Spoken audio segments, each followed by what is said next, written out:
Layoff survivor sickness begins with a deep sense of violation. It often ends with angry, sad, and depressed employees consumed with their attempt to hold on to jobs that have become devoid of joy, spontaneity, and personal relevancy, and with the organization attempting to survive in a competitive global environment with a risk-averse, depressed workforce.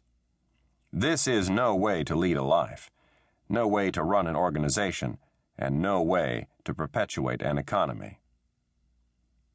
The root cause is a historically based, but no longer valid, dependency relationship between employee and employer, a type of cultural lag from the post-World War II days when employees were considered long-term assets to be retained, nurtured, and developed over a career, as opposed to short-term costs to be managed and, if possible, reduced. The first act of the harsh reality of this new psychological employment contract became painfully evident in the late 1980s and early 1990s. Then there was an intermission when both employees and employers were seduced back into complacency by the liquidity and economic boom of the early years of the new millennium. The curtain abruptly rose for Act Two with the financial meltdown of 2008, and we are now facing the jolting reality of a worldwide wake-up call. The second act is much more somber and represents the final shattering of the old psychological employment contract. We are caught up in an unprecedented global epidemic of layoffs, and the toxic effects of layoff survivor sickness on both individuals and organizations are approaching a pandemic tipping point. The battle to ward off and eventually develop immunity to these survivor symptoms must be waged simultaneously by individuals and organizations. This battle is among the most important struggles that we and our organizations will ever face. Individuals must break the chains of their unhealthy, outdated organizational codependency and recapture their self-esteem. Organizations must reconceptualize their paradigms of loyalty, motivation, and commitment in order to compete in the new global economy. The old psychological employment contract began to unravel about 20 years ago, and some people are still feeling the effects. Although we are well into Act Two, the dynamics haven't changed, and we can learn much from the past.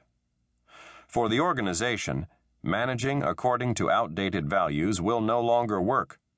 For individuals, struggling to hold on to a meaningless, deflated job can be a Faustian bargain that is hazardous to their mental health, as the following examples illustrate. Lessons from Act One: Juanita and Charles, Victim and Survivor.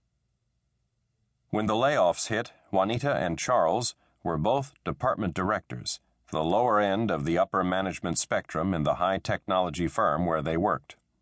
Juanita was in her late 40s, Charles in his early 50s.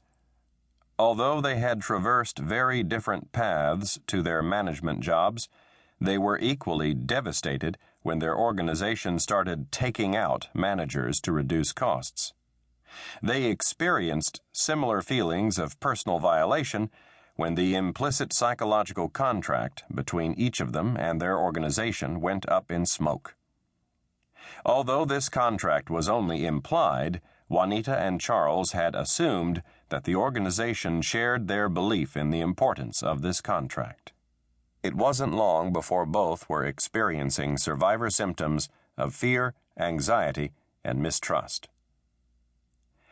Juanita had achieved her management role. She had returned to school in mid-career, earned an MBA, and through talent, determination, and the efforts of a good mentor, moved quickly through Anglo-male management ranks that were lonely and uncharted for a woman.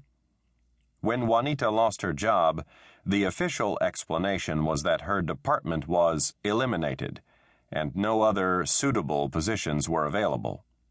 In reality, she was done in by the existing old boy network, which, at least in the early stages of the layoffs, looked after its own.